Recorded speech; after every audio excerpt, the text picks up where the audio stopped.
महाभारत महाकाव्य हिंदू धर्म का एक प्रमुख ग्रंथ है।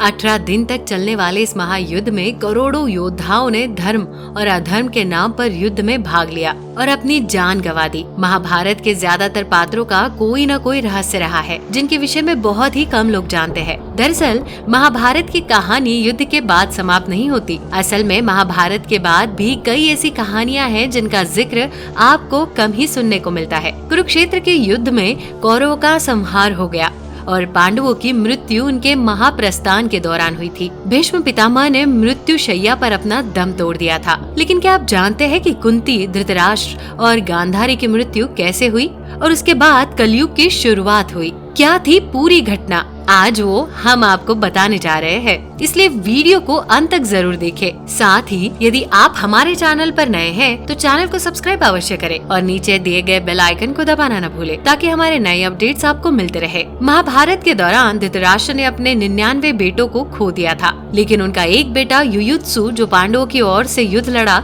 इसलिए वही एकमात्र कौरव था जो जीवित रहा। युयुत्सु एक दासी से जन्मा था। इस युद्ध में पांडवों ने भी अभिमन्यु और अजन्मी संतान समेत कई महान योद्धाओं को भी खो दिया था। युद्ध में पांडवों की जीत हुई और उनको हस्तिनापुर का राजपाट मिला। महाभारत के युद्ध के 15 साल बाद धृतराष्ट्र, गांधारी, संजय और कुंती शाही रहन सहन को छोड़कर तपस्या करने और पापों से मुक्ति के लिए वन में चले जाते हैं। संजय धृतराष्ट्र के साथ रहते हैं, इसलिए वो भी तीनों के साथ चले जाते हैं। वो एक आश्रम का निर्माण करते हैं और भगवान की भक्ति और तपस्या में लगे रहते हैं। वन में रहने के करीब 3 साल बाद एक दिन धृतराष्ट्र गंगा स्नान करने के लिए जाते हैं और उनके जाते ही जंगल में आग लग जाती है। आग को देखकर कुंती, संजय और गांधारी भयभीत हो जाते हैं और वे कुटिया को छोड़कर धृतराष्ट्र को देखने आते हैं कि उनको तो कहीं खतरा नहीं। संजय सभी को वन छोड़कर जाने के लिए कहते हैं, लेकिन धृतराष्ट्र उनसे कहते हैं कि ये वो समय है जब हम सभी को अपने पापों से मुक्ति पाकर मोक्ष की प्राप्ति होगी। धृतराष्ट्र, गांधारी और कुंती